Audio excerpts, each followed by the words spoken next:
Од финансии без конкретен одговор, дали ќе ги исполнат барањата на УЈП или земјава ќе се соочи со финансиска блокада, од Министерството уште еднаш го повторија ставот. Се преговара за нов општ колективен договор кој ќе важи за сите во јавниот сектор. Од Синдикатот на управата за јавни приходи и денеска со предупредување, ако до крајот на месецов не ги добијат повисоките плати, кои како што велат им следат според законот и општиот колективен договор, се активира генералниот штрајк, што ќе значи целосна блокада на државата. Плати нема да се исплаќаат, даноци нема да се собираат. Што значи ќе дојдеме до прилично поголеми состојби на нарушување на функционирањето на општеството во целина.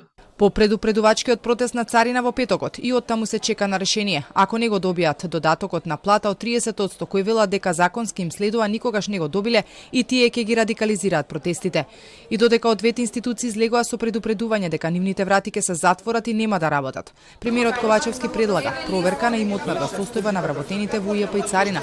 Тврди дека не станува збор за ветинг, но смета дека со овој процес треба да бидат опфатени сите. И треба да се дефинира и дали треба и други делови на општеството исто така да бидат опфатени со ветинг, бидејќи не управуваат со општествени ресурси само избрани и именувани политичари, туку и луѓе кои што на пример користат концесии, кои што користат фреквенции и така натаму, веќе све се тоа општо добро.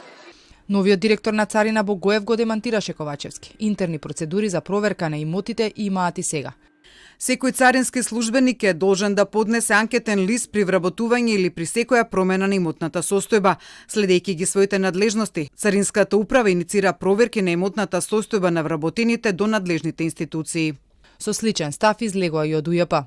Со донесувањето на новиот закон за спречување на корупцијата од 19.1.2019 година, надлежноста за водењето на постапките за испитување на имотот и имотната состојба за избрани и именувани лица исклучиво е во надлежност на Државната комисија за спречување на корупцијата. Согласно претходниот закон, обврска за поднесување на анкетен лист има и вработените на УЈП.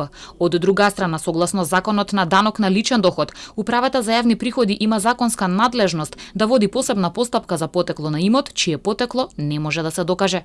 Револтот на вработените во УЈП и царина, институциите кои се под капата на финансии, излезе на површина откако Бесими одлучи да ги зголеми платите само во неговите редови, за околу 30% заклучно со јануари.